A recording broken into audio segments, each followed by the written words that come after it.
Hello everyone and welcome to EnglishPod. My name is Marco. My name is Catherine, and today we're talking about an uncomfortable subject, not because it's uncomfortable to talk about, but because it doesn't really feel good when you have to go do it. That's right. Today we're going to the doctor, but because we need to get vaccines. All right, so vaccines, these are, let's listen out during the dialogue, and maybe you can guess what this word means. When we come back, we'll be defining it for you, talking about different kinds of vaccines. But just remember that we're talking about going to the doctor to get these shots. So let's take a listen to that dialogue.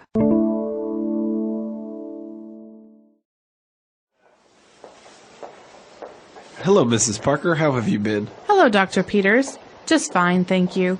Ricky and I are here for his vaccines. Very well. Let's see. According to his vaccination record, Ricky has received his polio, tetanus, and hepatitis B shots. He is 14 months old, so he is due for hepatitis A, chickenpox, and measles shots. What about rubella and mumps? Well, I can only give him these for now, and after a couple of weeks, I can administer the rest. Okay, great. Doctor, I think I also may need a tetanus booster. Last time I got it was maybe 15 years ago. We'll check our records, and I'll have the nurse administer the booster as well. Now, please hold Ricky's arm tight. This may sting a little. All right, we're back. So now let's take a look at all of these words. They're a little bit difficult, but we'll try to define them on Language Takeaway. Language takeaway. So Marco, first off, what is a vaccine? So a vaccine, we can say, is a type of medicine. But it's basically an injection or medicine where you're helping a person defend him or herself against a specific type of disease. Okay, so vaccination is medicine you receive before you're sick, so that in the future you won't get sick with that disease. That's right. So that's a vaccine. There are many, many different types of vaccines. And of course, when you do get them, you need to keep track of them via a vaccination record. So a record is basically a list or a document that shows what has been done. And this is very important when you go to the doctor, to have a record of the things that you have received, the vaccines you've received. So, for example, if I have a baby and I want the baby to have vaccinations, we'd have to keep a record of all of his vaccinations. That's right. So we are, obviously, we get different vaccines at different stages in our life. Let's talk about some of the ones that we're taking a look at today. So, for example, we have a tetanus vaccine or a tetanus shot. All right, the tetanus shot is very famous because it's maybe the most painful. It really makes you sore for a little while. And most people get the tetanus shot when they're very young. This prevents you from getting the disease tetanus. And tetanus is something you can get from animals or from dirty nails, dirty metal, anything that pokes out at you. And so you get the tetanus shot, but then after your tetanus shot, every 5 or 10 years, you need to get a booster shot. So there's the tetanus shot and there's the tetanus booster. So when we talk about a booster, when we're talking about vaccines, is basically you are reinforcing it, you are making it stronger because obviously over time it becomes weak. The medicine won't last forever, so you need to get a booster to make sure that you are still protected. Basically, it's an update. That's right. So we have tetanus and tetanus booster, but we have another kind of vaccine. The disease here is called hepatitis. That's right. So we're taking a look at hepatitis B and hepatitis A. So they're different types of hepatitis. That's right. So both kinds of hepatitis you can catch from other people, although hepatitis A, I believe, you can catch from saliva or contact, whereas hepatitis B you catch from other people's blood or if you have a relationship with someone. So hepatitis A and B are different. Hepatitis B affects your liver. And so there's different kinds of severity here. Now, hepatitis A and B, there are vaccinations for. You can get those shots, and it's very important if you're traveling to places that require them so that you don't get sick. Okay. So, these different types of hepatitis, they are dangerous, right? And they could be fatal. But another one that's very, very common, especially with young kids, we have chicken pox. Chicken pox. Now, it's kind of a funny name. Chicken pox. P-O-X. But it's also, like you say, very common. So basically, the symptoms are what? You get these red bumps all over your body, and they itch. Yeah. You want to scratch and scratch and scratch. And so I remember when I had this, I was a little kid. My mom said, don't scratch, because if you scratch, it will leave a mark. Right, it leaves a scar. So yeah, chicken pox, you get these little rashes all over your body. They're very itchy, but they will go away with time. Now, it's usually, I've heard that it's recommended that people get it. Actually, you should get it when you're young, because it's more dangerous if you get it as an adult. That's right. It's very painful as an adult. So basically, chicken pox, they say if you get it once, you can't get it again. Right, you'll never get it again. But if you get it as an adult, it's shingles. It's very painful. Okay, very good. So we've taken a look at a lot of vocab here.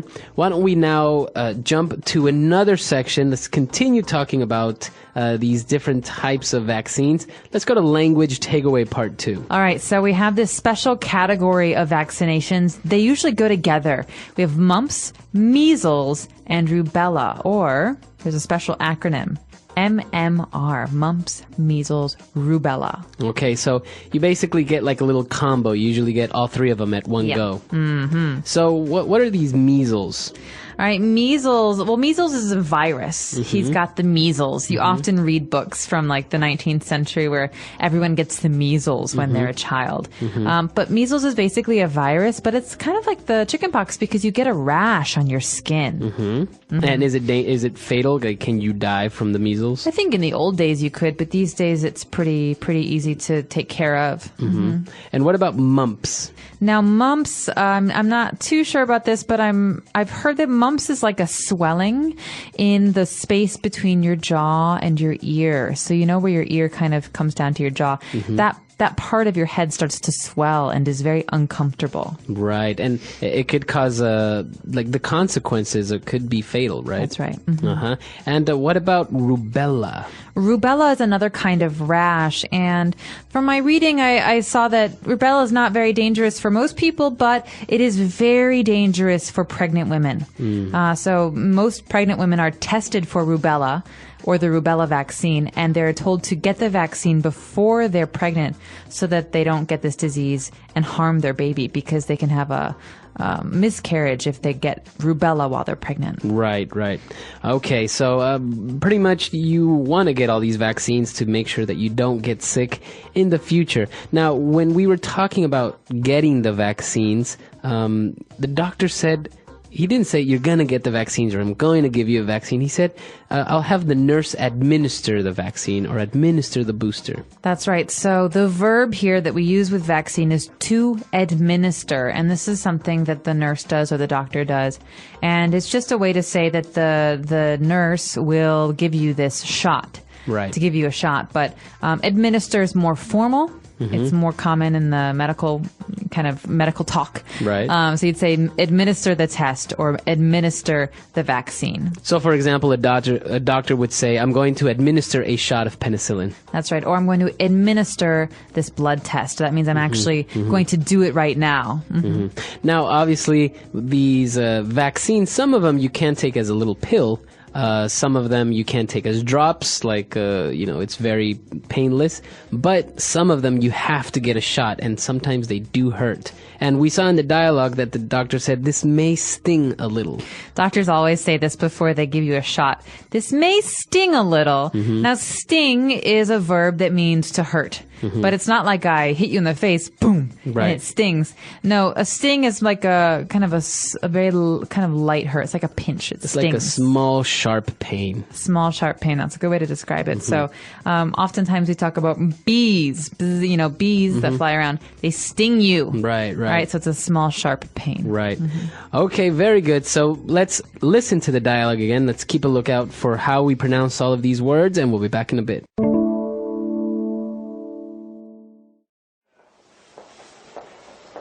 Hello, Mrs. Parker. How have you been? Hello, Dr. Peters. Just fine, thank you. Ricky and I are here for his vaccines. Very well. Let's see. According to his vaccination record, Ricky has received his polio, tetanus, and hepatitis B shots. He is 14 months old, so he is due for hepatitis A, chickenpox, and measles shots. What about rubella and mumps? Well, I can only give him these for now, and after a couple of weeks, I can administer the rest. Okay, great. Doctor, I think I also may need a tetanus booster. Last time I got it was maybe 15 years ago. We'll check our records, and I'll have the nurse administer the booster as well. Now, please hold Ricky's arm tight. This may sting a little. So nowadays, most of these shots are administered when the babies are just born. They're still in the hospital and they get a lot of vaccines and to prevent them from getting these things. That's right. And I remember when I was a kid, we didn't even have a vaccine for chickenpox. So these days there are more and more. The oldest, I think, is the polio vaccine, the one that we hear the most about, because it was a very serious disease that affected a lot of people up until the 1940s and 50s, I believe. Yeah. So, it's important really to read about these things and to educate yourself so that you know what you should get yourself and your kids. That's exactly right, because it's very important. Most of these diseases or most of these viruses have been eradicated because more and more people have had access to vaccines. Like, for example, polio. It's very rare, you would say, to actually get it nowadays because there's a vaccine, but it's very, very important, I think. But some people get a little bit too nervous. Like, for example, whenever they travel to a tropical country, they're always afraid of yellow fever, so they get yellow fever shots. But I've never really seen anyone get yellow fever because you go to, like, Thailand for a week. A friend of mine went to Thailand and got dengue fever. Really? So there's no vaccination for this, but it is a very painful disease you can get in tropical places. So I think the moral is talk to your doctor, see what he or she suggests, because they will understand maybe better than you will. Right. And then, just follow their advice for different places that you're traveling to. That's right. So that's all the time we have for today, but if you guys have any questions or doubts, you could always visit us at our website, englishpod.com, and we'll be there to answer it. Bye, everyone. Bye.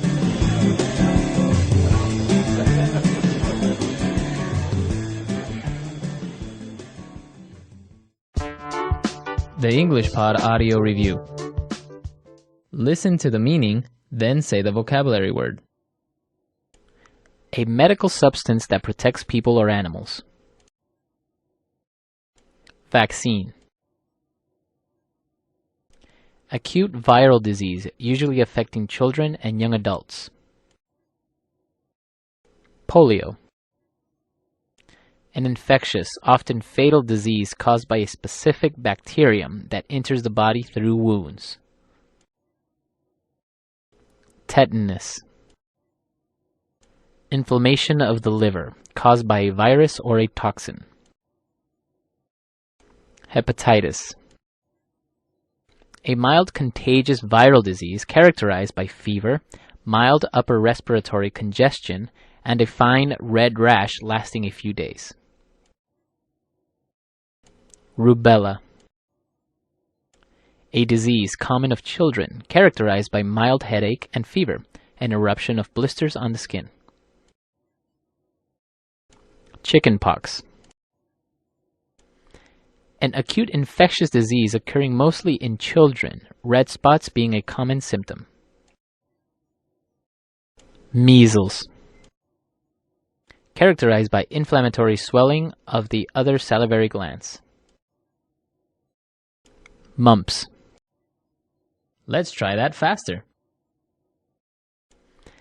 An acute infectious disease occurring mostly in children, red spots being a common symptom. Measles. A disease common of children, characterized by mild headache and fever, and eruption of blisters on the skin. Chickenpox. A medical substance that protects people or animals. Vaccine. A mild contagious viral disease characterized by fever, mild upper respiratory congestion, and a fine red rash lasting a few days. Rubella. Inflammation of the liver, caused by a virus or a toxin. Hepatitis. Characterized by inflammatory swelling of the other salivary glands. Mumps. An infectious, often fatal disease caused by a specific bacterium that enters the body through wounds. Tetanus. Acute viral disease, usually affecting children and young adults. Polio. Now say the word and hear it in a sentence. Polio.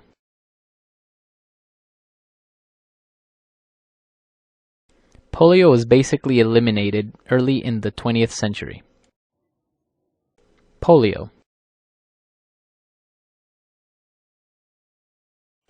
Jonas Salk created the first polio vaccine.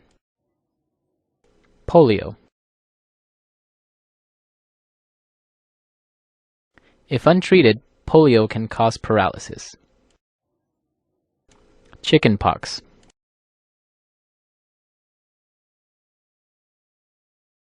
My entire class got chickenpox when I was in the 3rd grade.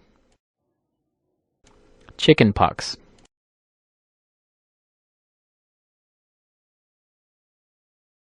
Chickenpox is not a fatal disease, but it is very irritating. Chickenpox.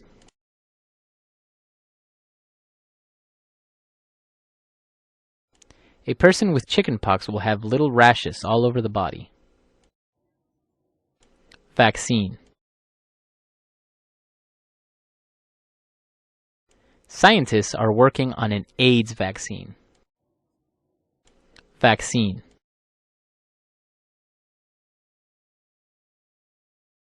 There are many vaccines for pets such as dogs or cats. Vaccine. The flu vaccine is very popular in winter. Hepatitis.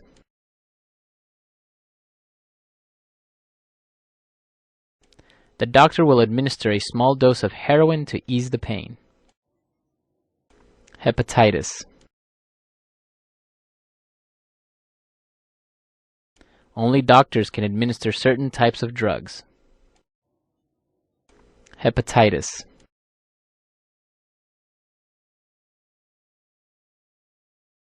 An antibiotic may be administered orally or by an injection. Measles. Measles are also referred to as rubeola. Measles.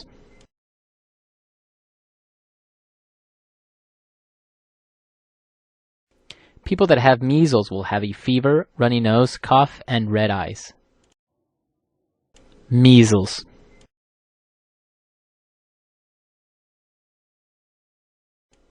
There was a recent outbreak of measles in Boston.